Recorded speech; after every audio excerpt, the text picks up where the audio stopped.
¿Cómo están, amigos? Bienvenidos a Ampliación de Noticias, edición sábado 31 de agosto. César Espinosa desde la cabina de RPP en Arequipa y Diana Falcón desde la cabina de RPP en Lima. Los acompañamos. César, ¿qué tal? Reiterados buenos días, Diana. Dar la bienvenida a quienes a esta hora del día se suman a la señal de RPP Noticias a través de nuestra multiplataforma. Unos se suman a través de nuestra señal de radio y quienes están en la plataforma de televisión. Y por supuesto, quienes nos siguen desde diferentes partes del mundo a través de nuestra página web de rpp.pe, la señal en vivo que les permite estar informados desde cualquier parte del planeta. 8 y 7 de la mañana. Así es que hace aproximadamente 2 semanas, quizá un poco más, se habla de posibles cambios en el gabinete. En este interín se ha deteriorado aún más la imagen, el contexto de la gestión de ministros como el de Salud, César Vázquez, y también el ministro del Interior, Juan José Santibáñez, luego de este extracto de audio en el que se le escucharía decir que la presidenta Dina Boluarte le indicó que cierre nada menos que DIVIAC. Vamos a conversar y darle la bienvenida de una vez a nuestros invitados. Enrique Valderrama, abogado de profesión y analista político y columnista. ¿Cómo está, Enrique? Muy buenos días, encantado de estar aquí. Y también está con nosotros Henry Rafael, comunicador, columnista y analista político. Gracias por estar en Ampliación de Noticias. Gracias a ti, Diana. Buenos días. A ver, Enrique, se hablaban de posibles cambios y hasta ahora no se han registrado. ¿Cuáles considera usted que podrían ser los cambios urgentes en el gabinete de Gustavo Adriancén?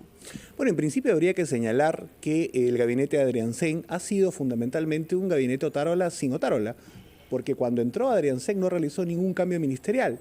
Evidentemente, a estas alturas de las circunstancias, creo que hay un desgaste muy grande en el gobierno y lo que debiera pasar es un replanteamiento general del gabinete. Hay una política de Estado sumamente errática, parece prácticamente similar a la ineficiencia de los gobiernos regionales, por ejemplo. Dicho sea de paso, el principal sostén de este gobierno, en términos prácticos, es el señor Acuña, que además es gobernador regional de La Libertad. Y lo menciono porque es el que sostiene al ministro de Salud, que considero es el peor ministro de este gabinete. Creo que una reconfiguración total, cambiando obviamente el ministro del Interior, Agricultura, el tema de cultura, etcétera. En general debiera haber un replanteamiento total, pero dudo mucho que la presidenta Boluarte se incline por esto y más bien vaya a ser un enroque con alguno de los que están actualmente, ¿no? Claro. Y Henry, ¿coincides con esta opinión o tienes otra visión al respecto? Bueno, yo siempre creo, y lo he sostenido en varias entrevistas, que reconfigurar un gabinete tiene pros y contras. Y voy a hablar de las oportunidades. Efectivamente, este es un gobierno que parece que todavía le falta interpretar de manera un poco más sabia las oportunidades que tiene para gobernar un país de aquí al 2026. Políticamente está sostenido por 2 fuerzas políticas, como es Alianza por el Progreso y Fuerza Popular en el Congreso. O sea que las inseguridades de la política, de la vacancia y de todas esas cosas son poco probables.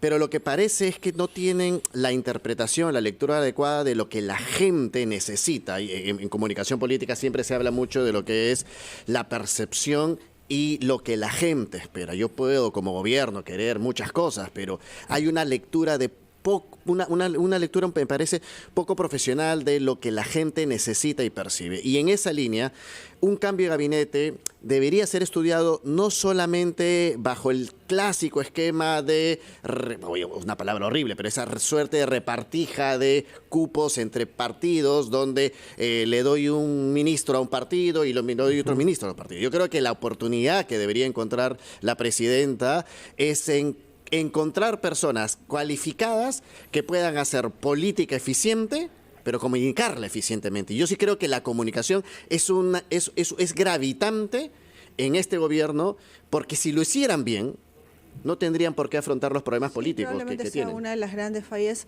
Y nos mencionaba Enrique, temas claves como qué es lo que necesita la población a simple vista. No estamos ciegos, seguridad y temas de salud. Y son precisamente los ministerios los que tú hablabas. El de salud, en el caso de César Vázquez, tenemos hospitales que no tienen tomógrafos, falta de atención en la primera línea de salud, cuestionamientos muy serios a la gestión del actual titular de la cartera de salud. Sin embargo, hay algo, o parece haber algo, un motivo muy particular que va más allá de la gestión de César Vázquez, que hace que él siga en la cartera.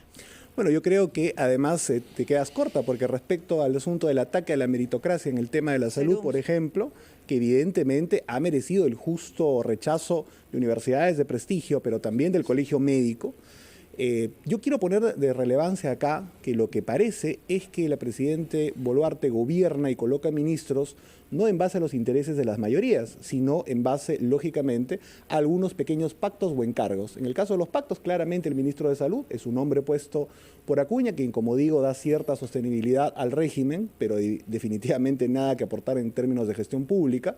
Y parece que no está en la lista de los cambios.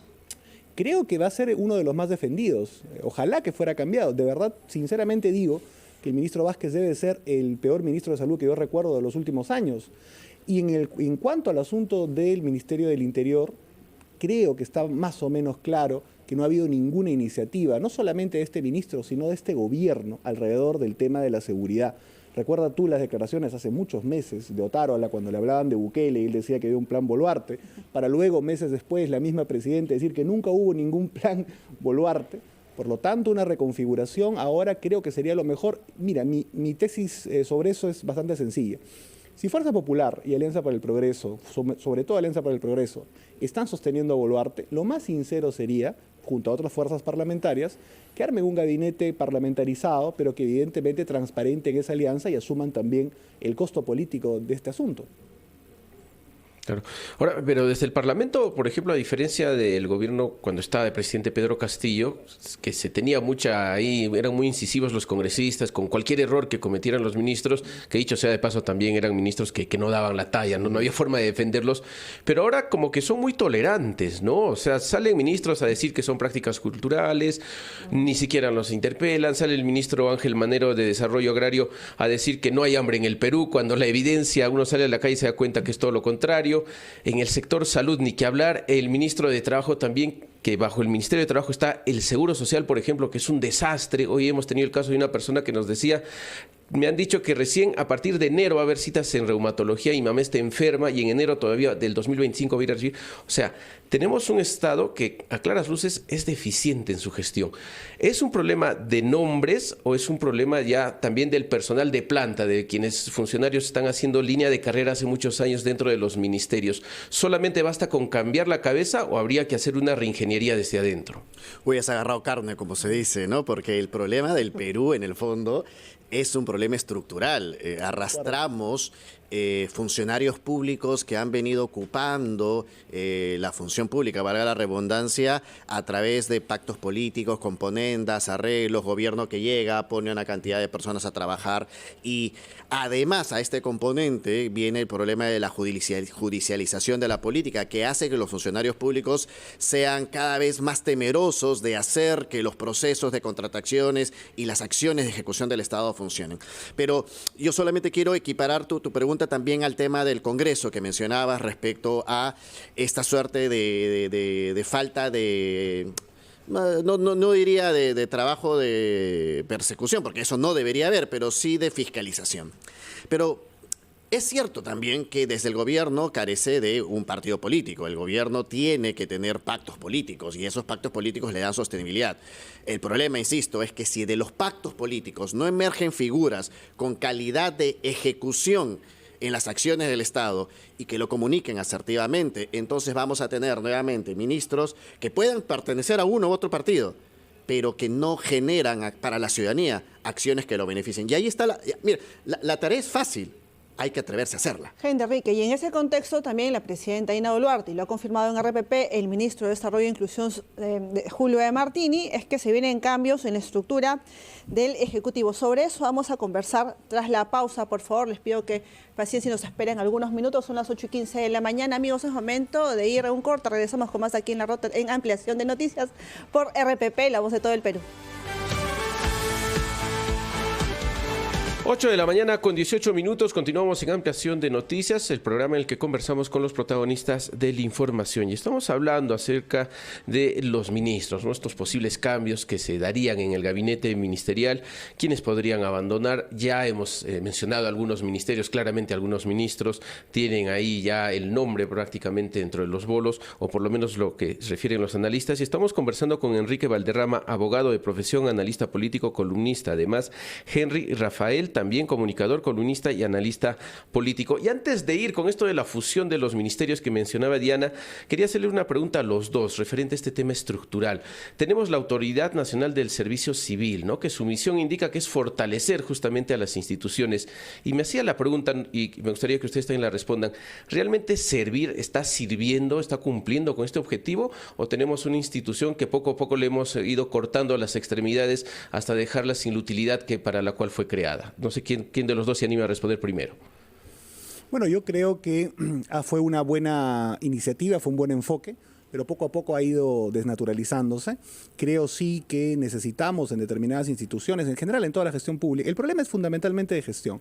Por eso cuando se entra al debate de vamos a crear un nuevo ministerio, vamos a fusionar ministerios, lo que no se dice es que lo que hay que potenciar básicamente es la gestión justamente en las regiones en donde hay más presupuesto y menos capacidad de ejecución. Y eso pasa sin duda por retornar a la posibilidad de que exista una meritocracia y una formación, digamos, adecuada, lejos de los vaivenes a veces impredecibles o extraños de la política y las cuotas de poder en los ministerios. Tal cual. Y puntualmente sobre el caso de reducir ministerios, ¿no? Se habla de la posibilidad de que se una el MIS con el Ministerio de la Mujer. Este es el momento de tomar una medida como o sea, generar este cambio teniendo en cuenta que hay cifras elevadas de mujeres golpeadas, hay cifras elevadas de menores de edad en situación vulnerable también. ¿Henry? Sí, o sea, yo, digamos, por teoría política, los cambios estructurales tienen que darse siempre al inicio de un gobierno. Eso es por teoría política. Sin embargo, la teoría política... Y al final también, ¿verdad? Se dan. Al final también, si es que quieres dejar alguna bomba para el siguiente gobierno. Pero... Y yo no creo que personalmente no creo que esta sea la razón de ser. Yo que sí creo que en el Perú se necesita reestructurar el Estado. Lo hablábamos hace ratito con la pregunta anterior. Pero creo que el Perú, digamos, en el real politics, como se dice, las cosas pueden ir cambiando de acuerdo a las situaciones que se están presentando. Voy a poner un caso muy lógico. O sea, no sería problema fusionar ministerios políticamente hablando, con el impacto social o incidencia social en la ciudadanía, si es que el gobierno maneja mejor su posicionamiento y su relación con la gente. Pero si su posicionamiento, relación con la gente se la está dejando a lo que los medios digan, si se la está dejando al sostén político que tiene en el Congreso y no se está preocupando nuevamente en colocar ministros que sean de confianza de la presidenta, absolutamente, sí, pero que complementen con una eficiencia en la ejecución presupuestal y en la ejecución de obras, la fusión ministerial puede ser una bomba molotov porque no va a estar preparado socialmente para defenderla. Pero si esto lo hace a la par, la fusión de ministerios, yo creo que para la gente, para la ciudadanía, para el que nos está escuchando, no le importa mucho, la verdad. Claro, claro. Ahora, referente a este cambio de ministros, por ejemplo, si cambiamos en el Ministerio del Interior, implicaría un nuevo análisis, un nuevo plan de lucha contra la inseguridad ciudadana, porque el gobierno no tiene un plan general, ¿no?, que más allá que cambies de nombre de quien presida, siga manteniendo las políticas. Y a veces se habla mucho de eso, que cada cambio de ministro es retroceder, esperar que se empape, conozca los temas, los proyectos de cada ministerio, y cuando parece que ya entendió, nuevamente lo volvemos a cambiar. ¿Realmente esto es así o necesitamos poner a quizá personas de carrera nuevamente, ¿no? Personas que vengan desde el interior de los ministerios, quizá que ya hayan sido viceministros o hayan ocupado cargos al interior de estas carteras? Enrique, por favor. Bueno, yo creo que definitivamente un peligro de un cambio ministerial es justamente el que tú señalas. Pero evidentemente en el estado de situación que se encuentra la seguridad ciudadana en el país, y digamos además por el ejercicio que ha tenido este ministro, yo creo que más bien el cambio sería positivo. Lógicamente, entre elegir a alguien sin experiencia en el tema o solamente un teórico versus alguien que ya ha tenido experiencia ejecutiva y lo haya hecho relativamente bien, como creo que existen cuadros capacitados para poder ocupar esa plaza, sería definitivamente la mejor alternativa. Ten en cuenta que en este periodo quizás, aparte del de salud, las 2 carteras o las 3 carteras que se han manejado peor han sido justamente la del interior, digo yo, la de vivienda, que creo que tiene abandonado los temas de vivienda en el país, y el asunto de la agricultura también. Por lo tanto, yo creo que, por ejemplo, cambios en esos 3 sectores no harían daño, sí, evidentemente también se escoge gente con un enfoque y experiencia para abordar la agenda social de esos temas, ¿no? Yo voy a jugar un poco yo voy a jugar un poco al revés, ¿no? O sea, vamos a ponernos en el escenario de una presidenta que necesita tener ministros de confianza. Es claro que el ministro del Interior es una persona de su confianza. Si la presidenta quisiera mantener al ministro del Interior y algunos otros ministros, como Morgan Quero, la ministra de Vivienda, no sé, algunos otros ministros que para ella son vitales, entonces tiene que hacer cambios en aquellos lugares donde se necesita inyectar acción política. Lo decía cuando estábamos en el entretiempo. ¿A pesar de que tu ministro o ministra, a pesar de la confianza que le tengas, sea más cuestionado? Es que el cuestionamiento, a ver, te soy súper honesto, yo no creo que la DIVIAC sea importante para la ciudadanía. Ojo, no estoy diciendo que no sea importante. Temas de gestión también, seguridad ciudadana, por ejemplo, que es un tema clave. A eso iba. Pero sí creo que, por ejemplo, lo que pasó ayer en Jesús María, en Gamarra, o en cualquier lugar del Perú donde asaltan, donde roban, donde hay una falta de conexión sobre el temor de la ciudadanía, que es una emoción muy importante que hay que abordar, creo que no se cambia con el cambio de ministro. O sea, te apuesto que la ciudadanía dice, cambia ministro, yo voy a seguir sintiendo que me roban. Se cambia con un cambio de política de seguridad ciudadana. Si este ministro quiere realmente mantener la confianza de la presidencia y mantenerse en el cargo, tendría que cambiar la estrategia para que sus acciones de seguridad ciudadana sean eficientes o sean perceptiblemente eficientes. Enrique, 2026, año electoral, sin embargo, no se concretaron las esperadas reformas en temas electorales. Van a ser más de 30 partidos políticos los que van a tener la posibilidad de presentar un candidato presidencial. ¿Esto es positivo, es nocivo para un proceso electoral en el 2026? Es absolutamente nocivo, hay una dispersión terrible y creo que 30 se queda corto. Yo creo que van a llegar a más de 40, quizás hasta 50. Tendremos entonces pues una célula de votación de 60, 70 centímetros aproximadamente, con evidentemente la población totalmente al margen, incluso de saber quiénes son los que aspiran a la presidencia, porque van a haber tantos partidos y tantos símbolos. Uno no sabe cuántos son cada vez, ahora con más candidatos. Y evidentemente, esto hay que decirlo también, tiene una responsabilidad doble. Aquellos, digamos, que se han presentado siempre como reformólogos, que muy pocas veces han conocido cómo funciona un partido político, y evidentemente parlamentos que se han dejado o llevar de las narices por estas iniciativas, o peor aún, activamente han buscado reformas que han construido este Frankenstein. Creo que lo único positivo respecto a estas reformas que aún se están discutiendo por falta de la segunda votación es la eliminación de los movimientos regionales, porque si tenemos 50 partidos y a la vez tuviéramos pues 100 movimientos o 200 movimientos regionales, y esto sería pues realmente un escenario inmanejable, ¿no? Y evidentemente no tocando los temas, lamentablemente, de fondo en la primera línea de la política. Sí, yo ahí solamente complemento con que no hay que olvidar que los creadores, los que son responsables de esta reforma electoral son aquellos ideólogos, ¿no?, de izquierda que se encargaron de hacer la reforma electoral en el Perú y que nos han dejado este desastre. Ahora, mira, solamente para contarte respecto a lo que tú mencionabas, Diana, que la gente no conoce a los candidatos. Yo dirijo el Instituto de Comunicación Política y Gobierno y hemos hecho varios focus group para distintos grupos y te sorprenderías como personas que se creen conocidas o que creerías que sean conocidas, para la gente de los sectores CD no existen, no los conocen, los consideran personas que sí, por ahí los referencian. Pero ¿cómo reconocerlos si ni siquiera hacen algo por ellos? No solamente no salen por ellos, sino que tenemos a la ciudadanía principalmente enfocada en lo que nosotros llamamos su metro cuadrado de interés. Y si el político no se mete a ese metro cuadrado de interés, va a ser desconocido para ese ciudadano. Claro, es que toda la población está concentrada en solucionar sus problemas económicos, de trabajo, de salud, y más allá ya no quieren mirar. Ahora, ¿hablamos realmente de partidos políticos o estamos hablando ya de familias, ¿no? Porque si uno empieza a ver las primeras encuestas, uno ve son candidatos cuyos apellidos ya hace muchos años están ligados a la política, ¿no? Humala, Fujimori, Acuña, están los Cerrón. O sea, ¿estamos cayendo en eso? Creo que es importante y fundamental una renovación de cuadros en la primera línea de la política, y considero que la mayoría de estos movimientos, yo diría vientres de alquiler, no todos lógicamente, pero la inmensa mayoría, entre 30 y a los 50 que pueden llegar, que están en búsqueda de registro, lógicamente no podemos pensar que existe, como creo que lo ha señalado algún político, 50 ideologías en el país. Lamentablemente, pues esto se ha proliferado de una manera bastante negativa, y considero además que, aparte de los aventureros nuevos, los que están ingresando, existen también algunos esquemas tipo partidos pues universidad, tipo clanes familiares, tipo partidos empresa, y considero definitivamente que esto trastoca el fin último de la política. Y quiero hacer una reflexión respecto a lo que mencionaba Henry Rafael alrededor del tema del metro cuadrado del ciudadano.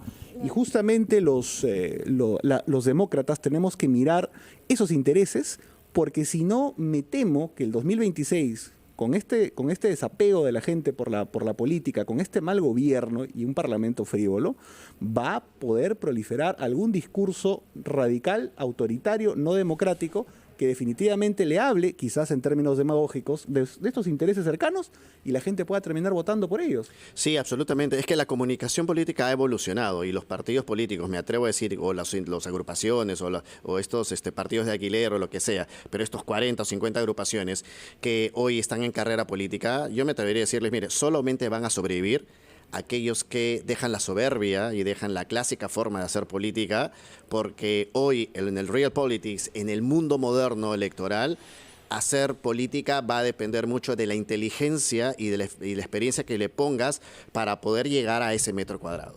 Pero si ese metro cuadrado lo vas a solucionar con las clásicas latas de da una entrevista, o da una ciudad, o visita una ciudad, o lleva tu portátil, o haz una campaña de redes sociales, vamos a ir viendo cómo estos 30, 40, cada uno se dispersa. ¿Y saben cuál es el peligro?